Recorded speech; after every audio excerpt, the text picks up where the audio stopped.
ইসলামের ভালো দিকগুলো তুলে ধরার লক্ষ্যেই ১৯৮৫ সাল থেকে সাংগঠনিক কাজ করছে জমিয়তে উলামা ইসলাম। বিশ্বের ৫৩টি দেশে রয়েছে জমিয়তের কার্যক্রম, রয়েছে বাংলাদেশেও। রাষ্ট্রীয় আইন ও সামাজিক পরিস্থিতি বিবেচনা করেই কার্যক্রম চালানো হয় বলে জানালেন জমিয়তে ইসলাম এবং ইসলামী ঐক্যজোট ইউরোপ শাখার এই নেতা। আমরা মেইন উদ্দেশ্য হইল যে এখানেও যে মিসআন্ডারস্ট্যান্ডিং আছে ইসলাম রেনিয়া মুসলমান রেনিয়া এটারে রিমুভ করা। মনে করুক আমরা উপরে টেরোরিজমের মৌলবাদী জঙ্গিবাদী এই জিনিসটা ওয়েস্টার্নের সাথে আমরা ডায়ালগের মাধ্যমে এটারে রিমুভ করা। ব্রিটেনে জমিয়তে উলামা রয়েছে ৬০টি শাখা।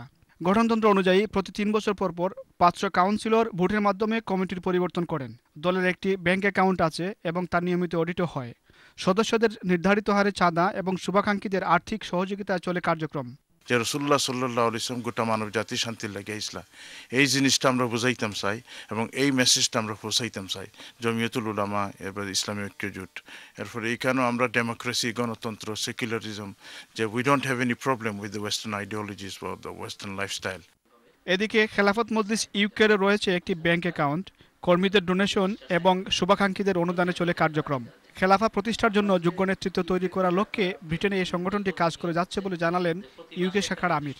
খেলাফা প্রতিষ্ঠার জন্য প্রয়োজনীয় যে যোগ্যতা থাকা দরকার, যেটা কোরআনে বলা হয়েছে যে ঈমান এবং আমলে সালিহা, ওই যোগ্যতাটুকু আমরা এখানে নিজেদেরকে অর্জন করার চেষ্টা করছি আমাদের কর্মীদের মধ্যে, আমাদের দায়িত্বশীলদের মধ্যে, যাতে করে এজ এ মুসলিম আমাদের মধ্যে সেই রিয়েল কমিটমেন্টটা আমাদের মধ্যে তৈরি হয়। অন্যদিকে জামায়াতে ইসলামীর সরাসরি সাংগঠনিক কার্যক্রম নেই, তবে জামায়াতের নেতাকর্মীরা নীরবে বিভিন্নভাবে কার্যক্রম চালিয়ে যাচ্ছেন ব্রিটেনে।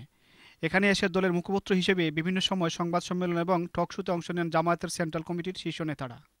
Kamal Mehedi, Channel S News, London.